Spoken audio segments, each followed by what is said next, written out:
आइए विद्यार्थियों, शुरू करते हैं कक्षा 12 गणित विषय की क्लास। हम पढ़ रहे हैं स्पर्शरेखा और अभिलंब। स्पर्शरेखा में आज का हमारा प्रश्न नंबर 19।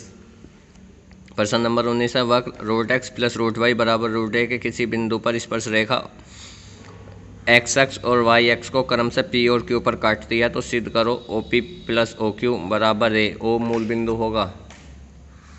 तो आपको इसमें देखिए क्या दिया हुआ है कि वक्र का समीकरण है। चलो इसमें हम बिंदु मान लेते हैं। माना बिंदु x1 y1 है, तो अगर ये बिंदु वक्र के हैं तो वक्र को संतुष्ट करेंगे, तो इसलिए इस समीकरण में बिंदुओं को रख देंगे तो ये हो जाएगा root x1 plus root y1 बराबर a। ये समीकरण नंबर 2। अब आपको अवकलन करना है। अवकलन हमेशा वक्र की समीकरण का होगा, तो इसका अवकलन कीजिए। रूट एक्स का अवकलन होगा 1/2 रूट एक्स, रूट वाई का होगा 1/2 रूट वाई, वाई का दोबारा से करेंगे dy/dx, और ए का होगा 0 रूट ए का। तो यहाँ से dy/dx की वैल्यू होगी dy/dx की वैल्यू कितनी होगी, माइनस का root y upon root x. अब प्रवणता को आप क्या पॉइंट मानना था अपने x1 y1, वहाँ से प्रवणता प्राप्त करेंगे तो प्रवणता dy/dx eight point x1 y1 क्या निकलेगी, माइनस का root y1 upon root x1। अब आप यहाँ से स्पर्शरेखा का समीकरण ज्ञात करेंगे। तो स्पर्शरेखा का समीकरण फॉर्मूला लगाएंगे y माइनस y1 बराबर dy/dx eight point x1 y1। तो इसकी वैल्यू ये आई है, यहाँ से वैल्यू रख देंगे, ये वाली वैल्यू यहाँ रख देंगे, और x माइनस x1 y1 नहीं बदलने के क्योंकि पॉइंट्स तो हमने यही मानने हैं। अब क्या काम करेंगे आप, y और y, तो जितने भी y हैं उनको सबको एक तरफ लेना है और x को एक तरफ। तो ये ऊपर यहाँ पे गुणा में लिखा हुआ, तो इस तरफ भाग में आ जाएगा ना, तो भाग में लिया वैसे y minus y1 upon root y1 बराबर ये माइनस ऐसे ही लग गया x माइनस x1। अच्छा, इस माइनस की गुणा कर दो तो माइनस का x प्लस का x1 हो जाएगा अपॉन में रूट x1। यहाँ से अब आप देखिए y के नीचे रूट y1 और y1 के नीचे रूट y1 ऐसा लिख सकते हैं, और इस y1 को क्या लिख सकते हैं, रूट y1 गुणा रूट y1। तो एक इससे ये कैंसिल हो जाएगा। तो क्या इक्वेशन बनेगी फिर आपकी इक्वेशन बनेगी ये इक्वेशन बनेगी y अपॉन रूट y1, इसका नीचे का ये कैंसिल हो गया, ऊपर बचेगा। ऐसे ही x अपॉन रूट x1, नीचे का कैंसिल हो गया, ऊपर बचेगा। अब ये जितने भी बटे वाले हैं इनको एक तरफ लिख लीजिए, और ये जो ऊपर वाले थे रूट में इनको एक तरफ, और root x1 plus root y1 ये समीकरण नंबर 2 से रूट a के बराबर है, तो इसको रूट a लिख दो। ये होगी, ये हमारी स्पर्शरेखा ही है। अब स्पर्शरेखा के बारे में बताया गया कि ये स्पर्शरेखा एक बार तो x को काटती है, एक बार y को काटती है। तो जब यह स्पर्शरेखा x को काटती है तो y बराबर कितना हो जाएगा, 0। तो y का ये सारी टर्म 0 हो जाएगी ना, तो इसकी गुणा कर दो बस इस तरफ, x बराबर आ गया रूट a और रूट x1। या x को किस पॉइंट पर काट रही थी, x को काट रही थी p पॉइंट पर, तो ये OP हो गया ना, OP ऐसे करके। भाई अगर ये y है, ये x है, यो कोई वक्र है, यो इसकी स्पर्शरेखा होगी, तो यहाँ पे काट रही हो x को, तो ये O है, यो P है, यो Q है। तो ये या तो इसको x निर्देशांक बोल लेंगे या OP बोल लेंगे, तो या तो इसको x के बराबर रख लो या OP के बराबर रख लो। OP बराबर हो गया रूट a इंटू में रूट x1। इसी प्रकार y x को काटती है तो ओ क्यू का मान निकल जाएगा रूट a। क्यों निकल जाएगा, क्योंकि x का मान 0 हो जाएगा, स्पर्शरेखा की समीकरण में रख दो। तो ओ क्यू बराबर में रूट a रूट y1। अब आपको क्या करना था, इन दोनों को जोड़ना ही तो है, OP प्लस OQ, यही तो पूछ रहा है आपसे। तो जोड़ दो, root a into x1 root a into y1, root a common हो गया, ये बच गया। और ये समीकरण नंबर 2 से किसके बराबर है, रूट a के। तो रूट a इसकी जगह रूट a आ गया, रूट a की गुणा a आ गई। यही क्वेश्चन में सिद्ध करना था, ठीक है। अब आप देखिए अगला प्रश्न, देखिए भाई प्रश्न नंबर 20 के 2 प्रश्न है। उसका फर्स्ट पार्ट आपको खुद करना है, सेकंड में करा रहा हूँ। तो इसमें क्या है, सिद्ध करिए x square minus y square बराबर 16 और एक्स वाई बराबर 15 एक दूसरे को समकोण पर काटते हैं। तो इसके जो है देखिए वक्र का समीकरण क्या होगा, ये दोनों वक्र के समीकरण दिए हुए हैं, आप इनको सोल्व करके पॉइंट निकाल लीजिए, वरना पॉइंट की कोई ज़रूरत भी नहीं है, ठीक है।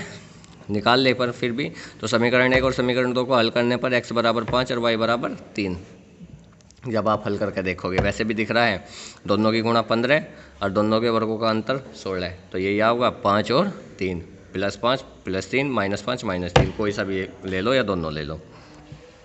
तो differential with respect to x of equation first. तो इसका पहले का अवकलन करें, एक्स स्क्वायर का 2x, वाई स्क्वायर का 2y और dy/dx 16 का 0। तो यहाँ से dy/dx x/y आ गया। अब dy upon d x at 5 और 3, तो 5/3 हो जाएगा। ये पहली समीकरण है तो इसलिए पहला वक्र था तो इसलिए इसको m1 मान लीजिए, ये m1 हो गया। इसी प्रकार दूसरे का अवकलन कर दो। दूसरे में क्या था, एक्स वाई बराबर 15 है, तो एक्स और वाई गुणा में है तो गुणा विधि लगाओ। पहला ऐसा ही, दूसरे का अवकलन, दूसरा ऐसा ही, पहले का अवकलन बराबर 0।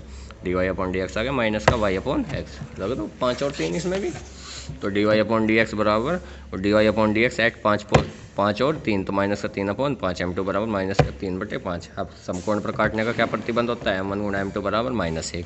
m1 की वैल्यू कितनी है, 5/3, इसकी कितनी है, ये माइनस का 3/5 बराबर माइनस का 1। कर दो कैंसिल, -1 से माइनस, वो सॉरी 3 से 3 कैंसिल, 5 से 5 कैंसिल, तो -1 और -1 बच गया। लेफ्ट हैंड साइड बराबर राइट हैंड साइड, अतः वक्र समकोण पर काटते हैं। इस प्रकार आप इसे सिद्ध कर लेंगे। तो फर्स्ट पार्ट बिल्कुल ऐसे ही सिद्ध करना है आपको, ठीक है। आइए विद्यार्थी शुरू करते हैं कक्षा 12 गणित विषय की क्लास। हम पढ़ रहे हैं स्पर्शरेखा और अभिलंब।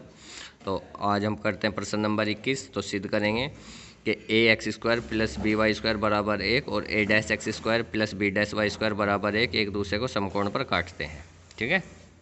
ऐसा कर प्रश्न कल किया था, तो उसमें हमने पॉइंट निकाल लेते, लेकिन कभी कभी पॉइंट निकालना ज़रूरी नहीं होता। तो देखिए बिना पॉइंट के कैसे करेंगे। आप एक काम करो, इन दोनों समीकरणों को घटा लो। ये दो वक्र के समीकरण है, इन्हें आप घटा लो। तो x² यहाँ पे भी, x² यहाँ पे भी, x² कॉमन, तो क्या बच गया, a minus a dash, y² यहाँ पे है, y² यहाँ पे है, तो y² कॉमन, क्या बच गया, b माइनस b डैश, और एक में से एक जा करके 0, ठीक है। अब क्या काम करेंगे, इसे प्लस वाली संख्या को इस तरफ ले जाओ तो माइनस का हो जाएगा ये सारा। x यहाँ पे है, y यहाँ पे, इसके इसे भाग में ले जाओ तो x² अपॉन y², और इसे इसके भाग में ले जाओ तो ये बच गया माइनस का b माइनस ब्रैकेट में b minus b dash upon में आ गया a माइनस a डैश। इसको आप समीकरण नंबर 3 मान लो। अब आप क्या काम करो, समीकरण नंबर 1 का अवकलन करो, पहला वक्र वही है, तो अवकलन करोगे तो x² का होगा 2x, तो ये हो गया 2ax, y² का होगा 2y, तो ये हो गया 2by, y का दोबारा होगा ना dy अपॉन डी एक्स बराबर 0, तो यहाँ से dy अपॉन डी एक्स की वैल्यू आ गई माइनस का ax अपॉन by। इसी प्रकार समीकरण नंबर 2 का अवकलन कर दो। समीकरण नंबर 2 का अवकलन करके dy अपॉन डी एक्स की वैल्यू निकाल दो, a'(x अपॉन b'(y)। अच्छा अब देखिए, दोनों वक्र समकोण पर काटते हैं, ये आपको क्वेश्चन में बताया गया है, तो इसलिए m1 और m2 क्या होंगे, m1 गुणा m2 बराबर -1 होगा। m1 यानी कि पहले वक्र की प्रवणता, पहले वक्र में dy अपॉन डी एक्स का मान ये आया था, दूसरे वक्र में ये आया था, बराबर -1 प्रवणता m dy upon d x होता है ना, तो ये माइनस प्लस हो गया, तो यहाँ से बन गया a dash upon b dash, और x और x की गुणा x², y और y की गुणा y² बराबर -1। तो x² अपॉन y² बराबर में कितना आ गया, ये इस तरफ गुणा में और इस तरफ भाग में, तो माइनस का b dash upon a dash. और इसकी वैल्यू आप सभी ने निकाल ली थी अभी, तो उसे समीकरण नंबर 3 से वैल्यू रख दो, b माइनस b डैश और a माइनस a डैश, यहाँ माइनस का था, माइनस था ना यहाँ पे, और एक माइनस इसका b डैश और a डैश, माइनस से माइनस कैंसिल हो गया। अब क्या बच गया, b minus b dash upon b dash बराबर a minus a dash upon a dash. तो यहाँ पे क्या काम कर रहा है, इसे इसके नीचे लेकर गए और इसे इसके ऊपर, मतलब इन की क्रॉस गुणा कर दी। इससे क्या फ़ायदा हुआ कि b और a सब एक जैसे हो गए। अब b के नीचे b डैश अलग, b डैश के नीचे b डैश अलग, और a के नीचे a डैश अलग, a डैश के नीचे a डैश अलग, तो ये अलग अलग कर दिए।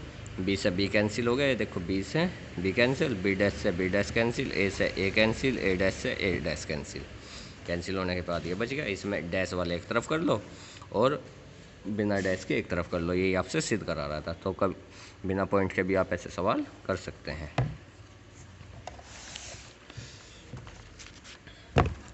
यह प्रश्न नंबर 22। प्रश्न नंबर 22 में देखते हैं, ये x बराबर में y² और xy बराबर के एक दूसरे को पर लंब कोणीय, मतलब वही है, इसका भी समकोण पर काटते हैं, तो सिद्ध करो 8k² बराबर 1। तो वक्र का समीकरण हो गया x बराबर y² xy बराबर के, इन दोनों को हल कर लो तो x और y की वैल्यू आ जाएगी। कैसा है, ये x की वैल्यू y² यहाँ रख दो तो y क्यूब बराबर 1 k आ गया, अगर y बराबर 1/k की पावर 1/3, y की मान आ गया, यहाँ रख दो x का मान 2/3 आ जाएगा, k की पावर 2/3। समीकरण 1 का अवकलन कर दो। समीकरण 1 का अवकलन x का हो गया 1, y² का हो गया 2y, y का हो गया dy अपॉन डी एक्स। तो m1 बराबर कितना हो गया, 1/2y। पॉइंट भी रख सकते हैं, वरना कोई ज़रूरत नहीं है। ऐसे ही अब समीकरण नंबर 2 का अवकलन करो। एक्स और वाई गुणा में है तो गुणा विधि लगेगी, गुणा विधि करके m2 का वैल्यू माइनस का y अपॉन x डायरेक्ट निकाल दी गई, आप ऐसे सोल्व कर सकते हैं। अब आपको बताया गया है दोनों वक्र परस्पर लंबकोणीय है, तो m1 गुणा m2 बराबर -1। m1 की वैल्यू कितनी है 1/2y और m2 की कितनी है माइनस का y अपॉन x बराबर -1। y से y कैंसिल, माइनस से माइनस कैंसिल, कितना बच गया 1/2x बराबर 1। 2x की गुणा कर दो तो कितना हो गया 2x बराबर 1। x की वैल्यू रख दो 2, वैल्यू रखने पर k की पावर 2/3 और 1, तो k पे स्क्वायर बचा हुआ है तो पावर 3 भगानी पड़ेगी, तो क्या करना है दोनों का क्यूब कर दो। तो क्या लिखेंगे दोनों पक्षों का घन करने पर, घन करने पर यह हो गया। तो 2 का घन 8, इस पावर से पावर कैंसिल, k स्क्वायर, 1 का घन 1 हो गया सिद्ध। ये सिद्ध करना था। ये क्वेश्चन भी आप कर सकते हैं, प्रश्न नंबर 23 देख लो, लास्ट प्रश्न एक्सरसाइज का। सिद्ध करो n के सभी मान के लिए सरल रेखा यो एक सरल रेखा है, वक्र इसको बिंदु ए पर स्पर्श करते हैं। अगर इस वक्र को यो स्पर्श करेगी तो इसकी स्पर्श रेखा होगी ना, तो बस सिंपल है, यो वक्र है, ये बिंदु है, इसकी स्पर्श रेखा ज्ञात कर दो और उसका आंसर ये होना चाहिए। n का मान चाहे कुछ भी हो तो वही काम करना है। वक्र का समीकरण आपको दिया हुआ है, अवकलन कर दो तो x की पावर n का होता है n, x की पावर n, a की पावर n कॉन्स्टेंट ऐसे लिखा जाएगा, y की पावर n होता है n, y की पावर n -1, b की पावर n कॉन्स्टेंट है ऐसे। यहाँ पे कॉन्स्टेंट का जीरो नहीं करना क्योंकि ये भाग में है, भाग और गुणा में जीरो नहीं होते। अब y का दोबारा से dy अपॉन dx और इसका हो गया जीरो, तो यहाँ से dy अपॉन dx की वैल्यू आ जाएगी माइनस b की पावर n, x की पावर n -1, a की पावर n, y की पावर n -1। कैसे भाई n और n यहाँ पे भी है, जीरो में चला गया कॉमन लेके, ये सारा प्लस का उस तरफ जाके माइनस का, ये गुणा में है तो भाग में। अब आप dy upon dx at point किस पे x1 y1 और एट पॉइंट क्या है a और b, तो x1 की जगह a रखना है, y1 की जगह b, तो रख दो। ये तो b की पावर n, a की पावर n ऐसे ही रह गया, यहाँ पर आ गया a की पावर n और a की पावर -1, ऐसे b की पावर n और b की पावर -1, ये सब कैंसिल हो गया आपस में, तो इसे ऊपर लेकर जाओ, इसे नीचे लेकर आओ, तो प्रवणता आ गई माइनस का b अपॉन a। अब आप इस स्पर्श रेखा का समीकरण का फॉर्मूला लगा दो, y माइनस y1 उसका मान b है, बराबर में प्रवणता लिखेंगे dy अपॉन dx माइनस का b upon x minus a। इसे आप सोल्व करेंगे तो x upon a plus y upon b बराबर 2 आ जाएगा। अब आप देखते हैं इसमें यहाँ पे कोई भी n नहीं है, तो इसलिए n का मान चाहे कुछ भी हो, हमारा जो स्पर्श रेखा का जो समीकरण होगा वो हमेशा x upon a plus y upon b बराबर 2 होगा। यही हमें सिद्ध करना था। ठीक है।